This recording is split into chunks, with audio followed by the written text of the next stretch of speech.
जय हिंद, वंदे मातरम बच्चों। कैसे हैं आप लोग। और इस वीडियो में मैं आपके लिए एक नया कॉन्सेप्ट लेके आया हूं। इसमें हम जो पानी का रिफ्रैक्टिव इंडेक्स होता है वो हम मेजर करेंगे रियल और अपेरेंट डेप्थ के कॉन्सेप्ट से। तो आप जानते हैं कि अगर कुछ भी चीज अगर पानी में हो तो जहां वो एक्चुअली होती है उससे आपको थोड़ी ऊपर दिखाई देती है, ठीक है। और ऊपरी सतह से जहां आपको दिखाई देती है इमेज, उस डिस्टेंस को हम पेरेंट डेप्थ कहते हैं, जिसे हम एच आई के नाम से जानते हैं। और एक्चुअल में जहां पे ऑब्जेक्ट होता है रियलिटी में, वो टॉप सरफेस से कितना अंदर है उसे हम बोलते हैं एच ओ, यानी कि रियल डेप्थ। तो हमें रियल और अपेरेंट डेप्थ की मदद से रिफ्रैक्टिव इंडेक्स पानी का मेजर करना है। तो मैं आपको समझाता हूं डायग्रामेटिकली कि हमने क्या किया है, और समझने के बाद आप ये एक्सपेरिमेंट देखें। तो बच्चों, इस एक्सपेरिमेंट में हमने यहां पे एक बीकर लिया हुआ है। ये बीकर में हमने पानी भरा हुआ है। तो पानी का जो लेवल है आप ये येलो लाइन से देख सकते हैं, ठीक है। ये जो येलो लाइन है वो अबाउट 6.5 सेंटीमीटर तक आ रही है। तो अब यहां पे हमने एक पिन ली हुई है जिसको मैंने क्ले के अंदर डाली हुई है, जो बच्चे छोटे बच्चे क्ले से खेलते हैं उसमें। तो ये रही हमारी ऑब्जेक्ट पिन, ये वाली यहां पे, और पिन को मैंने इंसर्ट किया हुआ है क्ले में।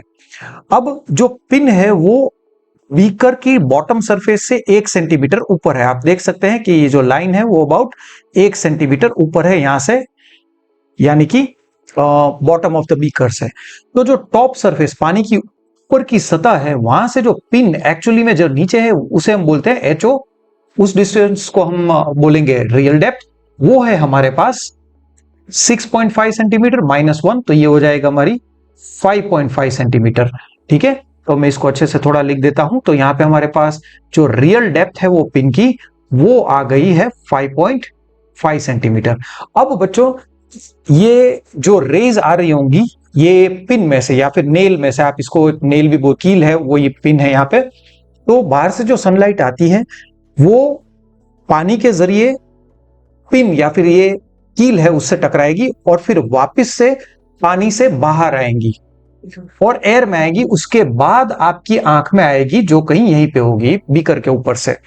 तो यानी कि जो रेज आ रही है वो मीडियम चेंज करके आ रही है, रिफ्रैक्शन हो रहा है, और उसके कारण आपको जो पिन है ना वो कहीं, या फिर जो नीडल है उसकी इमेज यहां पे दिखाई देगी ऊपर। और जो सबसे पानी की ऊपर की सरफेस है वहां से जो इमेज कहां कितनी नीचे है उस डिस्टेंस को हम एच आई बोलेंगे। और वही एच आई हमें निकालना है पैरेलैक्स मेथड से, क्योंकि हम ऐसे ही हाथ डाल के या फिर फिंगर पानी के अंदर डाल के नाप नहीं सकते, इसलिए हमने यहाँ पे एक स्केल रखी हुई है, ठीक है। और स्केल में हमने बाहर पीछे जो स्केल का जो पीछे का पार्ट होता है वहां पे भी मैंने क्ले चिपकाई हुई है, उसके अंदर मैंने यहाँ पे वापिस से ये कील डाली हुई है ऐसे। तो जो जिस तरीके से आप यहां देख रहे हैं उसी तरीके से स्केल के पीछे जो है वहां पे भी क्ले चिपकाई हुई है और वहां से हमने नीडल डाली हुई है, ठीक है। तो अब यहाँ पे हमें ट्रायल और एरर मेथड यूज करना है। मैंने ये एक्सपेरिमेंट बहुत बार किया है, उसके बाद ये ग्रिप आई हुई है। यहाँ पे आपको क्या करना है बच्चों, पानी का लेवल धीरे आपको पानी बढ़ाना है, ठीक है। और एक पर्टिकुलर पानी के लेवल पे जो बाहर वाली पिन है ना, बाहर वाली जो आपकी नीडल है वो और अंदर वाली जो पिन है उसकी इमेज दोनों कोइंसाइड हो जाएंगी। वहां तक आपको पानी भरना है, एक बार में नहीं होगा, बार बार आपको ट्रायल एंड एरर मेथड से करना है। तो ये जो मैंने 6.5 सेंटीमीटर तक पानी भरा है वो एक बार में नहीं हुआ बच्चों, काफी बार मैंने एक्सपेरिमेंट्स किया है उसके बाद ये हुआ है। अगर आपको वो पर्टिकुलर डेप्थ मिल जाती है जहां पे जो इमेज है नीचे वाली पिन की और बाहर वाली पिन अगर कोइंसाइड हो जाए, उसके बाद आपको एक आंख बंद करके आपको ऐसे या ऐसे आपका सिर जो है आगे पीछे घुमाना है। अगर इमेज और बाहर वाली पिन दोनों एक साथ मूव करती है यानी कि पैरेलैक्स एरर हट गया है, और वही बाहर वाली जो पिन है उसका जो टॉप सरफेस से जो डिस्टेंस आएगा ये, उसे हम मापेंगे एच आई, वही आपका एच आई होगा।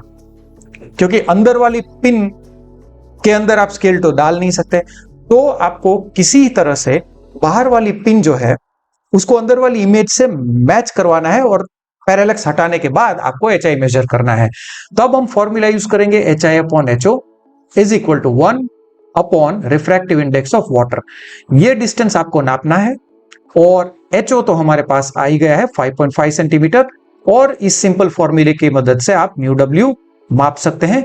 ये आपका आंसर 1.33 तो एग्जैक्ट नहीं आएगा। वाटर का जो रिफ्रैक्टिव इंडेक्स होता है वो सॉल्ट वाटर हम यहाँ पे यूज कर रहे हैं, क्योंकि ये पानी जो है मैंने डायरेक्ट नल में से निकाला हुआ है, तो अलग अलग वाटर में थोड़ा बहुत वेरिएशन आ सकता है बच्चों, ठीक है।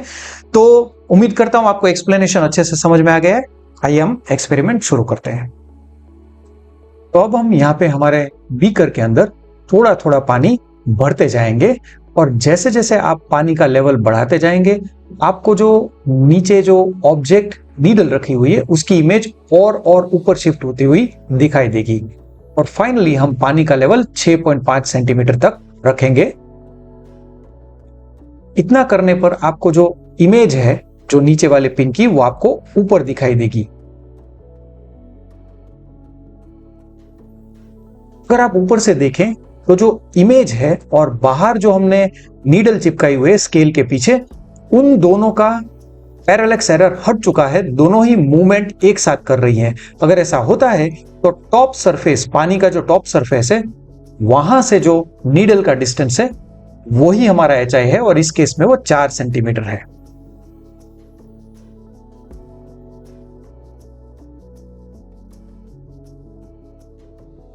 तो ये रही हमारी कैलकुलेशंस, और वाटर का रिफ्रैक्टिव इंडेक्स रफली 1.37 आ रहा है।